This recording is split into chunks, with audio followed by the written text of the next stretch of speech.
Good evening, good afternoon, good morning, wherever you are on this beautiful planet. This is Rebecca Jernigan coming to you live from the heart of America to around the globe. Via the World Wide Web, we're journeying into the realms of the known to the unknown. You are listening and watching Journeys with Rebecca from Project Camelot TV Network. Welcome, everyone. It's just really delightful to have everyone here today. I've got a lovely, lovely guest. As promised and as advertised, I have Shellie Enteen here, and she is our astrologer that's going to give us an update and a forecast of what's been going on and what's been happening. But before we get to that, I want to mention a couple of things. Is that Shellie will be here approximately every other week, so she'll be here on Tuesdays every other week. And we're going to begin a new kind of process here so that in our future shows, we will be taking some questions from the audience. But before we can do that, we need to have you email me with some information so that Shellie can have the charts available to us, because they're too difficult to do while we're on the air, and we're only on the air for a short period of time. We're only on for an hour each Tuesday at this time. So what I need from you is your date of birth, your time of birth, and your place of birth. And I need all three of those pieces of information. So that's your date, place, and time of birth, if known. And I need you to send a question. And you can send it to journeyswithrebecca@yahoo.com. And in the subject matter, you're going to put chart. That way I know that it goes to Shellie, and I will forward those questions to her. And we're going to answer those live on the air in the next show. Mm-hmm. So we hope that you can either tune in when we're live, or you can tune in later to get an answer to your question. We're going to take the first three of those, and I will forward those to Shellie, and she is going to run the chart so that she can do a short kind of preview of your chart and answer the question, and then I will be following it up with whatever impressions I get. So you're going to get kind of a double free little question answered right here on the air in our next shows coming up. But you know, I have to say is that we've had a very, very, very busy month as far as astrologically speaking, and I tell everyone out there that I am not an astrologer, but I am an energy sensitive, so I sense when these changes come up. So it's always such a pleasure and a fun thing to discover when I talk to an astrologer and they say, oh, this is what went on and this is what's going on, and it lines right up with the sensitivities and the feelings that I'm getting, and it's just, it kind of just adds more, I guess, depth and realization and recognition to whatever is really going on astrologically speaking. So I love it as a backup system, and I love it as a science, and I love it as an art and a divination tool. It's all those things and then some. So we're going to introduce Shellie right now, and she's going to kind of catch us up to date. We're going to go forward, and I'm sure there's going to be a lot more questions that come. And don't forget the chat box. Now, she can't do any chart readings today, but if you have specific questions in regards to the information, please put them in all caps in the chat box, and we'll get to those by the end of the show today. Welcome to the show, Shellie. Well, thank you. It's great to be here. Looking forward to it. Good. We are too. We are too. Yeah, I love telling people what's going on. when they want to listen, it's so rare. So it's a great opportunity. Thank you for having me. I'm actually looking forward to, building this whole kind of relationship, so to speak, with you on air as well as off the air, and I'm very grateful that you are here and present with us on this show today. And I'm excited to hear about some of the things that's just went on. We're going to talk about that spectacular eclipse, and then I know you have a ton of information coming, so I'm excited. Tons of information. I mean, back in the 80s and 90s, the early 2000s, there wasn't as much information, quite honestly. I mean, it really is accelerating dramatically, but I think it's also because people are so much more aware now. They're more conscious of what they're feeling and what's happening, and the world is so much with us with all the technologies. So it becomes more important to look. And I just want to say that my point of view, in case you want to know, different astrologers have a lot of different points of view. When I do charts for people. I'm talking about their evolution. That's really my focus, is to help us go in the right direction. Not so much fortune telling, but what would be the most nurturing? What did you come in to accomplish? And we're all here to accomplish many different things, and some of us are here collectively to accomplish something. Right now, I think we're all here to accomplish becoming more advanced and aware and taking our power. So we had this blood moon. Everybody, I have to tell you, I get a little over it with all the hype, that we have also with all the technology.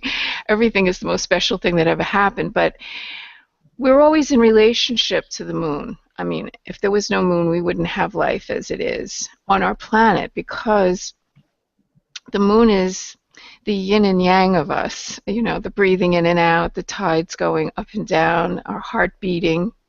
It's very, very central. So we're always feeling the influence of what they used to call the mother moon.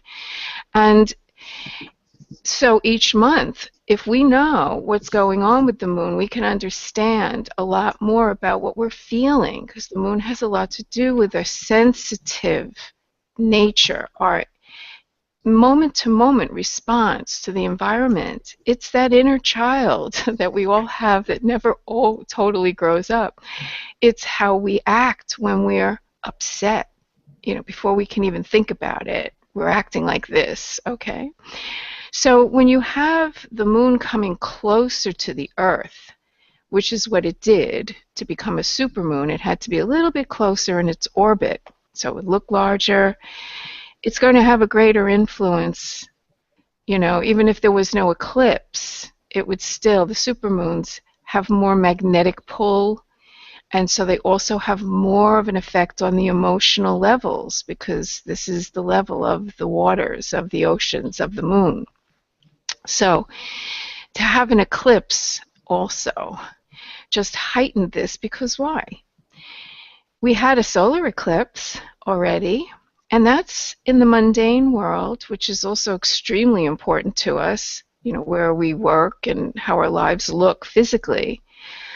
But a lunar eclipse is going to be a peak of an emotional project, you could say, because usually when we get to the eclipse, we already have an inkling where things aren't feeling so good, and maybe something's going to come to a head.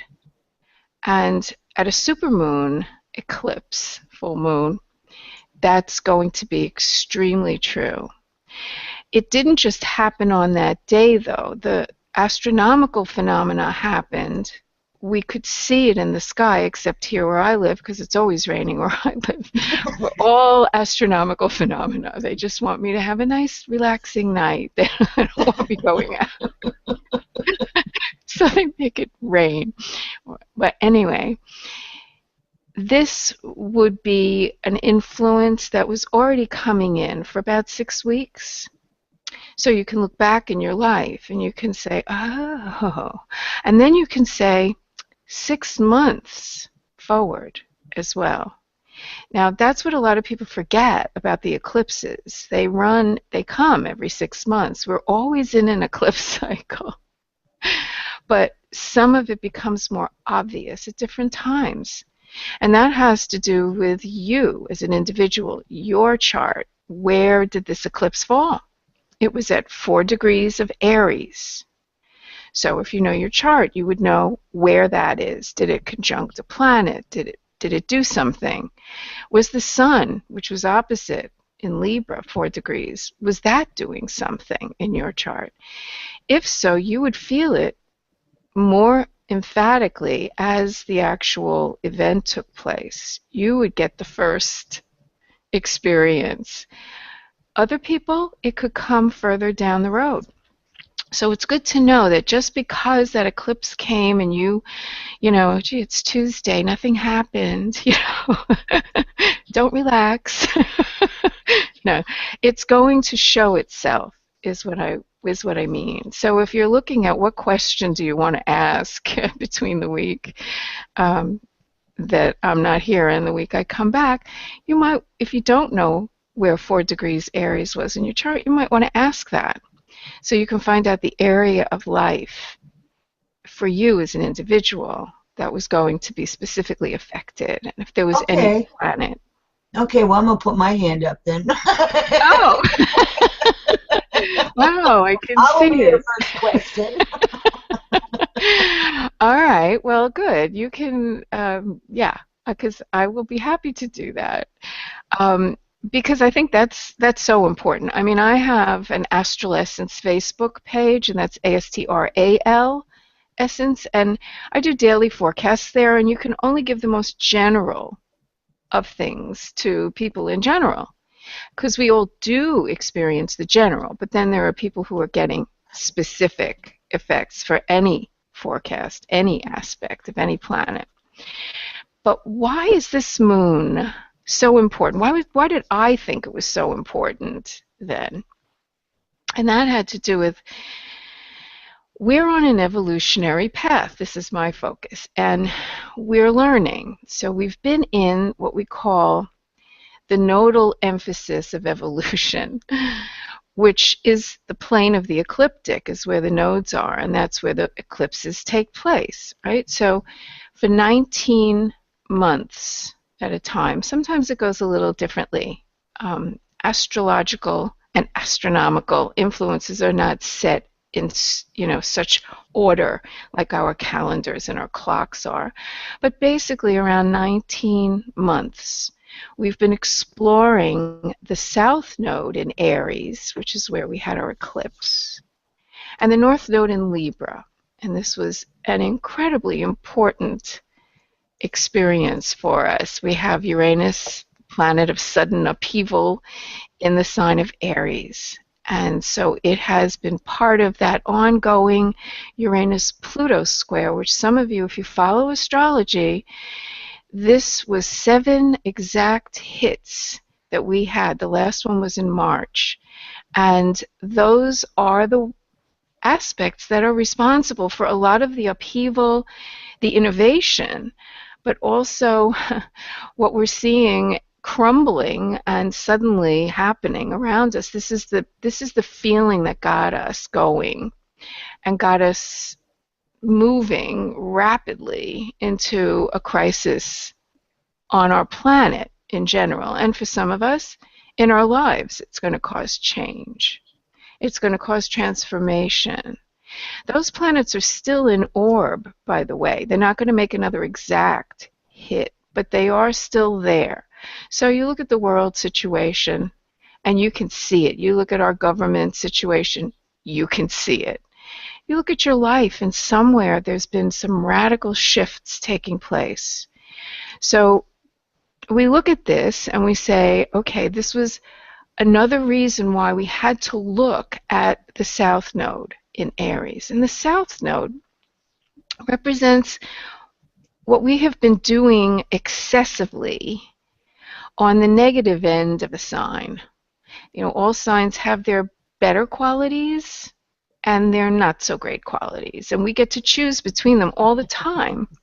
She's laughing. Do you hear her laughing? Okay. So either true. that or this. It really is, and we're always choosing that. And we all have all the signs. Even if we don't have that as our sun sign or our moon or our ascendant, it is somewhere in everybody's chart.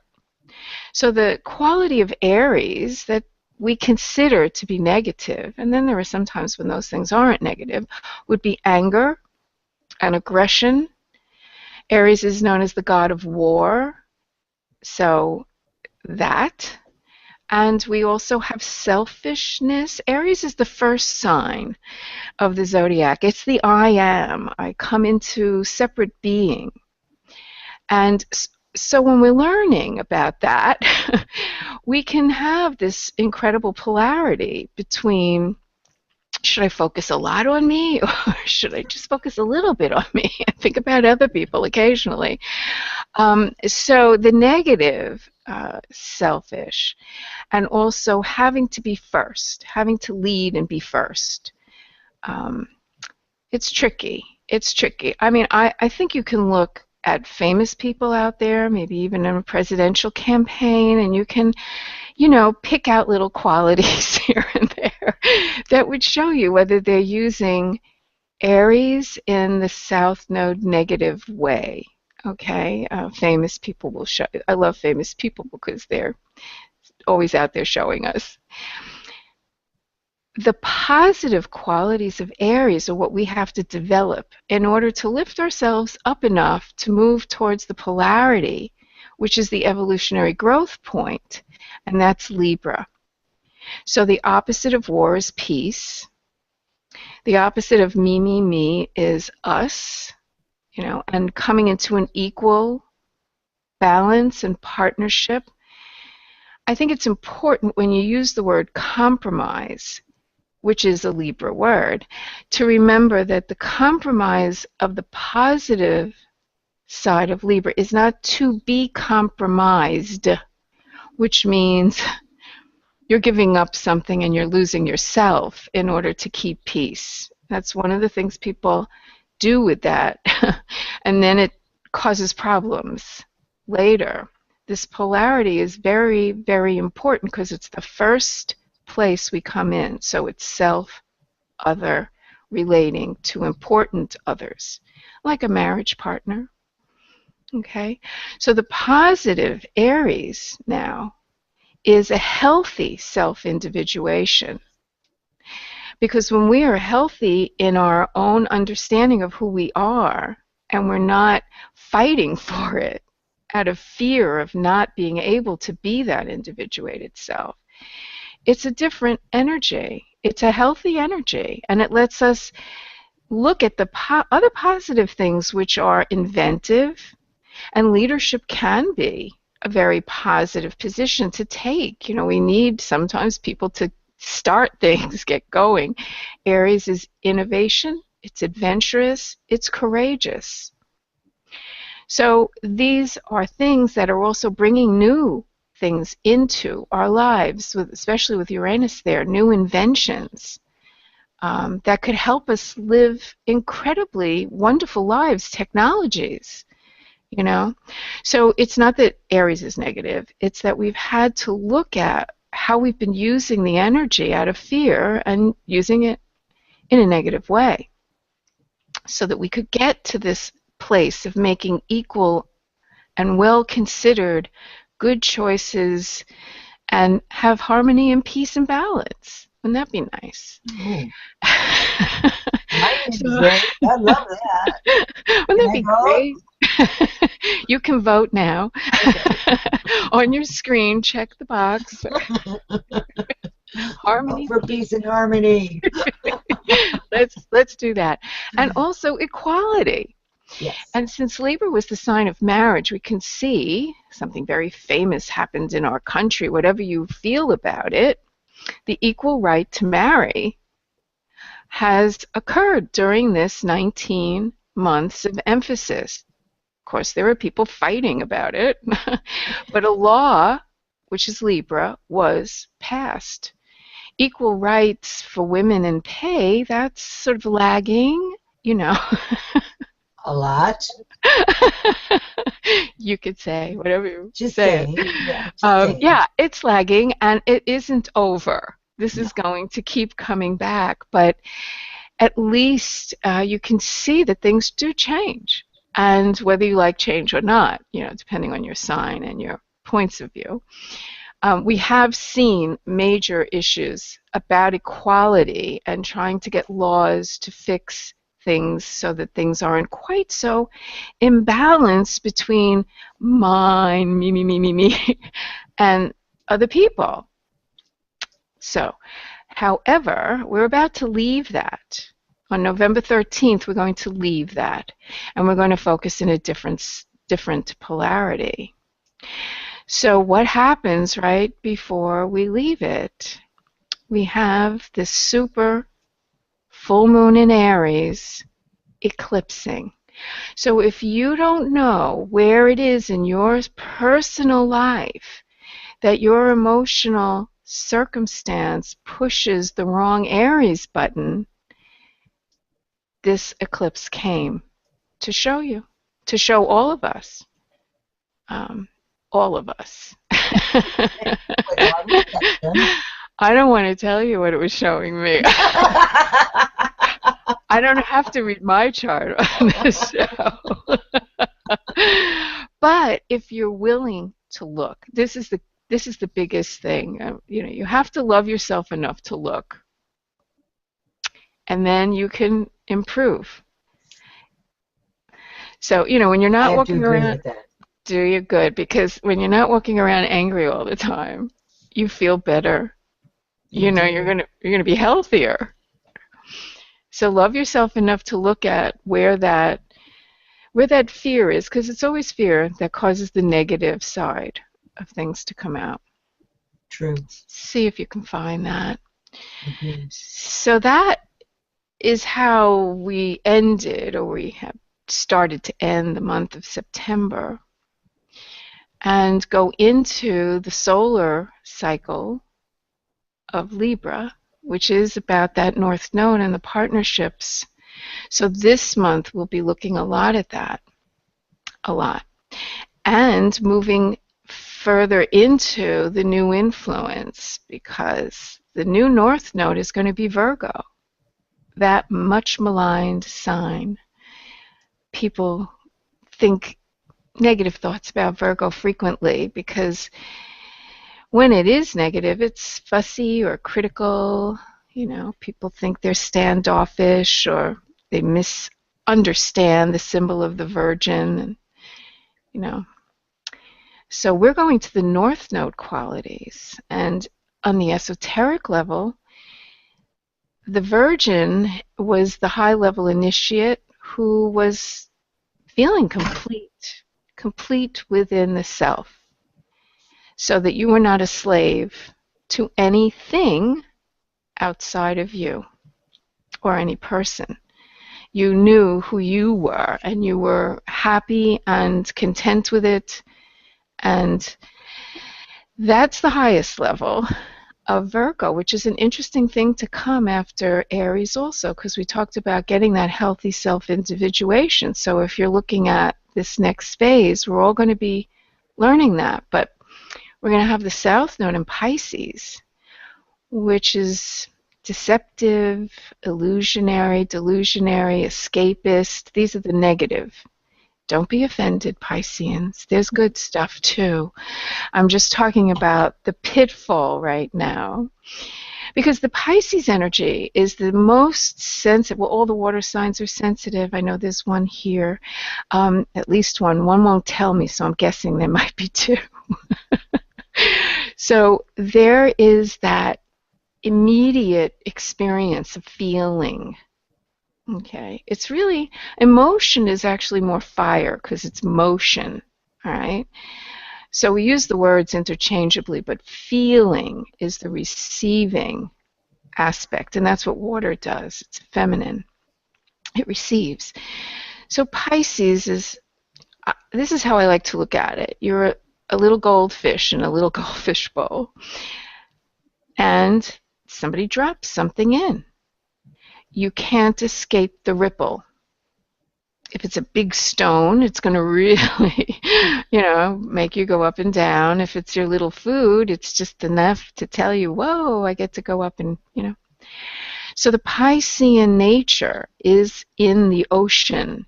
It is the sign that really is in the ocean in terms of water. And so it's so affected. And so there can be that much fear because it's open. So we have to develop the really powerful positive sides of Pisces. So important for us now. And we have Neptune, the ruler of Pisces, is right there augmenting this energy. And that is to tune into your higher inner guidance. Not your ego mind that's telling you what's wrong and what you have to do to keep safe, but that voice that just guides you in peace. It's a peaceful voice. Do meditation, or, there are many things that you can do. And to look for the creative inspirations. That's one of Pisces is one of the signs of the arts, film, dance, music, you know, painting. It's all, even I do aromatherapy, even creating fragrance and perfume. That is very Piscean. Understanding the vibrations, really knowing and understanding what it is and how the energy is affecting not just you, but your whole environment. This is the positive aspect of Pisces. Being a martyr is not. No. No. Taking good care of yourself and having compassion is. Yeah.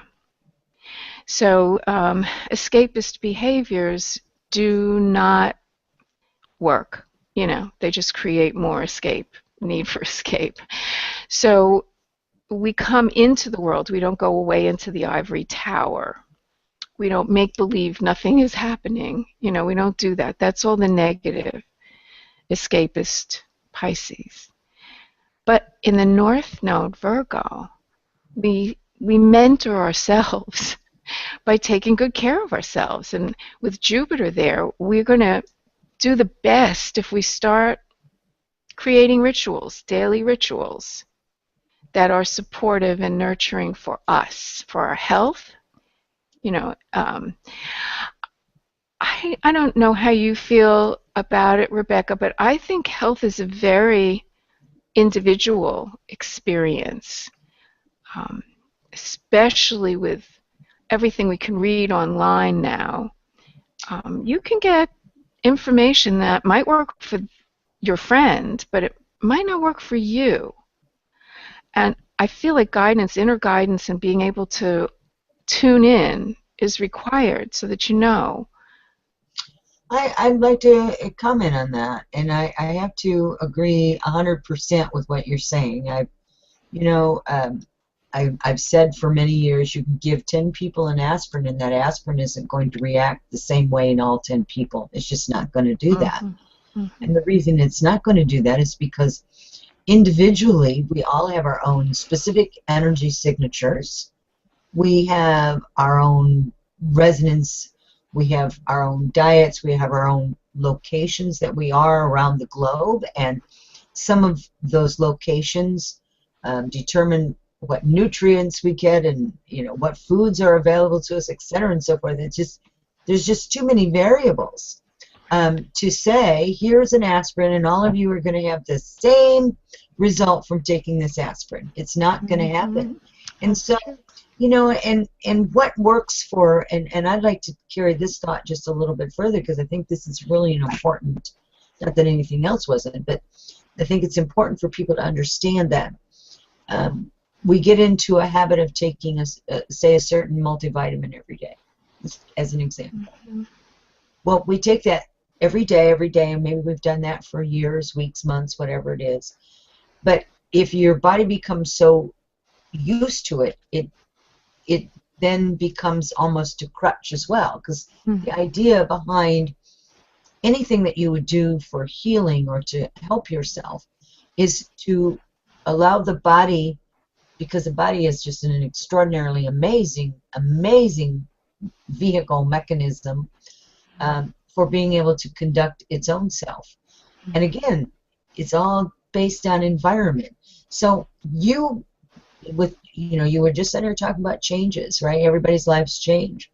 So that multivitamin may not act the same way for you as it has if there's been changes, or you have even changed your mind on how you feel about things. You've got a different attitude in life, or you've had a different awakening, or anything like that can change things. So that means you have to be willing to look at what doesn't work and add or detract, take away from something else that you can use that will elevate you.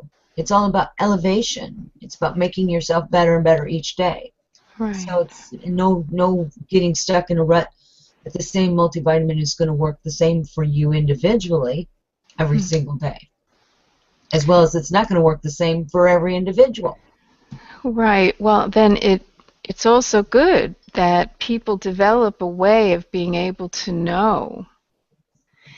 You know, some people do things, I don't know what you do. I like to just muscle test myself sometime.